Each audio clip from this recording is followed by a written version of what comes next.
ओम शांति। नवरात्रि की सभी को बहुत बहुत हार्दिक बधाइयां हो। हमारे सारे भारत देश में विशेष रूप से चारों ओर भक्ति की धूम है।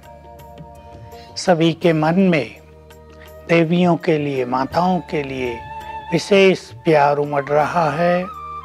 सभी ने कोई न कोई अपनी मनोकामनाएं रखी हैं कि हम माताओं से इनको पूर्ण कराएंगे। कौन हैं ये शिव शक्तियां जिनकी इस तरह पूजा हो रही है, चारों ओर धूमधाम हो रही है, व्रत नियम रखे जा रहे हैं, सभी लोग उनके भक्ति प्रेम में लवलीन हैं। इनके साथ देखिए एक सुंदर सा शब्द है नव और रात्रि। ये 9 हैं और रात्रि का समय। क्या राज है इसका? जितनी भी पौराणिक गाथाएं हैं उन सब का सार यही है कि देवताओं को असुरों ने अपने अधीन कर लिया, या नारायण जी गहर चिर निद्रा में सो गए, तब शिव से आदि शक्ति पवित्र कन्या प्रकट हुई और उसने सभी असुरों का संहार किया, देवताओं को मुक्त किया। तो इसके पीछे रहस्य यही है, सत्य बात यही है कि जब कलयुग का अंत आता है, जब कलयुग की घोर रात्रि होती है, तब निराकार शिव इस धरा पर अवतरित होते हैं और सबसे पहले वो एडॉप्ट करते हैं एक पवित्र कन्या को और उन्हें अपनी शक्तियां प्रदान करके आदि शक्ति बना देती हैं। और उनकी अध्यक्षता में एक बड़ा संगठन देवियों का तैयार हो जाता है, पवित्र आत्माओं का तैयार हो जाता है, जो आसुरी शक्तियों को इस संसार से समाप्त कर देता है। ये आसुरी शक्तियां और कुछ नहीं, मनोविकार ही हैं। ये काम, क्रोध, लोभ, मोह, अहंकार, ये ईर्ष्या, द्वेष, नफरत, बदले की भावना, नेगेटिविटी, ये सब मनोविकार आसुरी शक्तियां हैं जिनका आधिपत्य हो जाता है सबके मन पर। और जो देव कुल की आत्माएं थी सतयुग में, जन्म लेते लेते द्वापुर से वही मनुष्य बने और कलयुग के अंत में अज्ञान की गहन निद्रा में सो गए। ये आदि शक्तियां उन सबको जगाती हैं, उन्हें स्मृतियां दिलाती हैं, तुम देवी देवता थे, जागो। योग सिखाती हैं, परमात्मा शिव से योग युक्त हो जाओ, उनकी शक्तियां तुम्हें मिलेंगी और तुम इन आसुरी शक्तियों से मुक्त हो जाओगे। तो आपने देखा ही है, देवियां कोई शेर पर सवार है, उनके वाहन भी अलग अलग हैं। कमल आसनधारी हैं, हंस वाहिनी हैं। तो ये जो इनके आसन हैं, ये भी एक सिंबॉलिक चीजें हैं जिनके आध्यात्मिक अर्थ हैं। दुर्गा शेर पर सवार माना, अति निर्भीक, अष्टभुजाधारी, अष्ट शक्तियों से संपन्न, हाथों में अस्त्र शस्त्र, ज्ञान के, योग के, पवित्रता के ये अस्त्र शस्त्र हैं। ये कोई स्थूल अस्त्र शस्त्र नहीं है। देवी हिंसक नहीं होती। जानते हैं आप सभी, जो हिंसक होते हैं, क्या कभी उनकी कहीं पूजा होती है? क्या उनका कहीं गायन होता है? उनको तो लोग नफरत की नजर से देखते हैं। उनका स्थान तो जेल में होता है। ये देवियां हैं जो सबको मुक्त करने वाली हैं, संपूर्ण अहिंसक, सर्वगुण संपन्न, 16 कला संपूर्ण हैं ये। तो इनकी ही यादगार मनाई जा रही है ये नवरात्रि। 9 दिनों में एक एक दिन में एक एक देवियों की विशेष मान्यता है।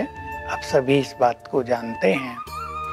ये हमारी माताएं हैं, सभी इनको याद करते हैं, क्योंकि जब ये थी कलयुग के अंत में, तब इन्होंने सबकी मनोकामनाएं पूर्ण की थी, सबको शक्तियां दी थी, पापों से मुक्त होने का मार्ग बताया था, गति सद्गति दी थी, सबको मनिच्छित फल प्रदान किए थे। तो आज भी भक्त लोग उनकी दुआएं लेने के लिए, उनसे शक्तियां लेने के लिए उनके पास आते हैं, पूजा अर्चना करते हैं, व्रत नियम करते हैं, जागरण होते हैं। वास्तव में उनको जगाने की तो बात ही नहीं, हमें तो स्वयं को जगाना है। वो तो जगी हुई हैं, हम उनका आह्वान करते हैं। केवल नाम रख दिया है जागरण, पर जागरण नहीं, ये सच्चा आह्वान है। जगाना हमको है, स्वयं को अज्ञान की नींद से।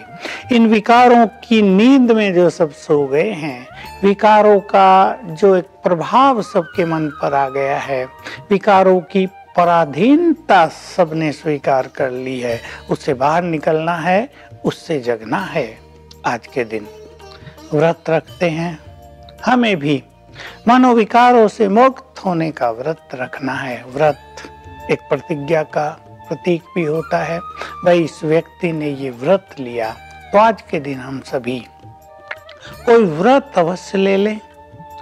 जो चीज आपको परेशान कर रही हो, जिससे आपके परिवार में अशांति रहती हो, जिससे आपके संबंधों में कटुता रहती हो, आज उसको छोड़ने का व्रत ले लें। क्योंकि छोड़ना कोई एक दिन में नहीं होता। आप दृढ़ संकल्प करेंगे, व्रत लेंगे, तो धीरे धीरे उस व्रत से वृत्ति बदलेंगी और आप उन कमियों से मुक्त हो जाएंगे।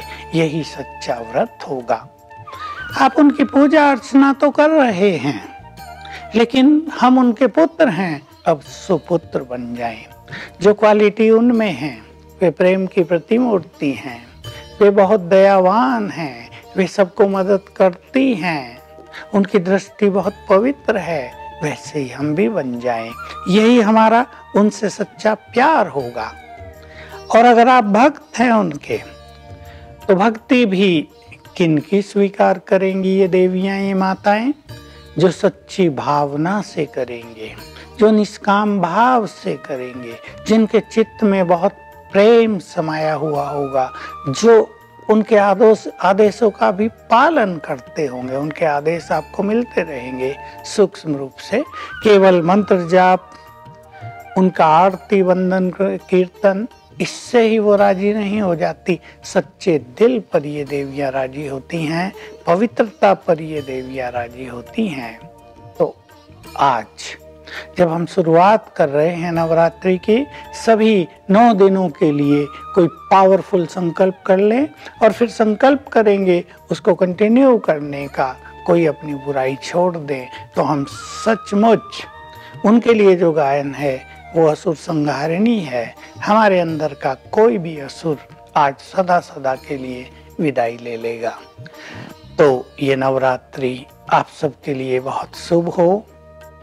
आपके सभी रुके हुए काम बन जाएं, आपकी मनोकामनाएं पूर्ण हो और आप देवियों के और समीप पहुंच जाएं, उनके प्यार के पात्र बन जाएं। इन्हीं शुभ कामनाओं के साथ ओम शांति।